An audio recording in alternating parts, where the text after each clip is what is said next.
இந்த ஒரு நபர் வந்து கார விட்டு இறங்கி காட்டுக்குள்ள ஒரு அழகான இடத்த போட்டோ பிடிக்கலான்னு தன் உபகரணங்கள்லாம் எடுத்துட்டு போறாரு.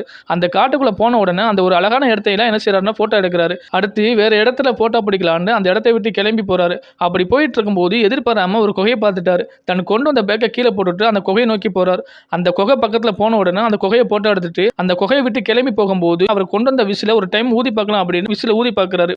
அந்த சவுண்ட் வந்து அந்த குகைக்குள்ள இருந்து வருது. சரி நம்ம கிளம்பலாம் அப்படின்னு நினைச்சிட்டு இருக்காரு. மறுபடியும் அந்த சவுண்ட் அந்த குகைக்குள்ள இருந்து வருது. இவருக்கு ஒண்ணுமே புரியல. சரி மறுபடியும் அந்த விசில ஊதலாம் அப்படின்ட்டு அந்த விசில ஊதுறாரு. ஒரு டைம் தான் ஊதுறாரு. ஆனா அந்த குகைக்குள்ள இருந்து 3 டைம் அந்த விசில் சவுண்ட் கேக்குது. அவர் என்ன பண்ணணும்னு தெரியாம பார்த்துட்டே இருக்காரு. மறுபடியும் அந்த விசில ஊதலாம் அப்படின்னு நினைக்க தான் செய்றாரு. ஆனா அந்த சவுண்ட் குகைக்குள்ள இருந்து மறுபடியும் வந்துட்டு இருக்கு. இவர் பயத்துல என்ன செய்றாருன்னா அந்த குகைக்குள்ள போய் பார்க்கலாம் ஏதாவது இருக்கா அப்படின்னு நினைச்சிட்டு அந்த குகைக்குள்ள போறாரு.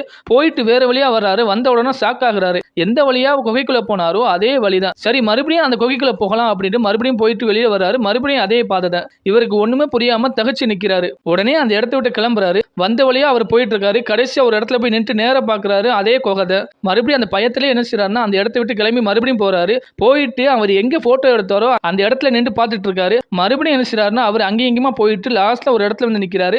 மறுபடியும் பார்த்தா மறுபடியும் அதே குகை பக்கத்துல உட்கார்ந்து கண்ணீர் வடிச்சு அழுகுறாரு. கொஞ்ச நேரம் கழிச்சு அந்த இடத்தை விட்டு எந்திரிக்கும் போது மறுபடியும் அந்த குகைக்குள்ள இருந்து அந்த விசில் சவுண்ட் கேக்குது. இவர் என்ன பண்றாருன்னா அந்த குகைக்குள்ள போய் பார்க்கலாம் அப்படின்னு சொல்லிட்டு அந்த குகைக்குள்ள போறாரு. அடுத்த நாள் வேற ஒரு நபர் அந்த இடத்துக்கு வர்றான். இவன் போட்டுட்டு போன பேக் இவனுடைய கேமரா எல்லாமே அங்கேயே இருக்கு. அந்த நபர் என்ன பண்றாருன்னா இவனுடைய கேமரா எடுத்து பார்த்துட்டு இருக்காரு. பார்த்துட்டு இருக்கும்போது அந்த குகைக்குள்ள இருந்து அந்த விசில் சவுண்ட் கேக்குது. வந்தவர் என்ன செய்றாருன்னா தலையில ஒரு லைட் மாதிரி கட்டி அந்த குகைக்குள்ள போய் பார்க்கலாம் அப்படின்ட்டு அந்த குகைக்குள்ள போறாரு. போயிட்டே இருக்கும்போது எதுவுமே இல்ல. கடைசியா பார்த்தா யார் இவனுக்கு முன்னாடி போனானோ அவன் கண்ணுல ரத்தத்தோட வந்து கொல்றான்.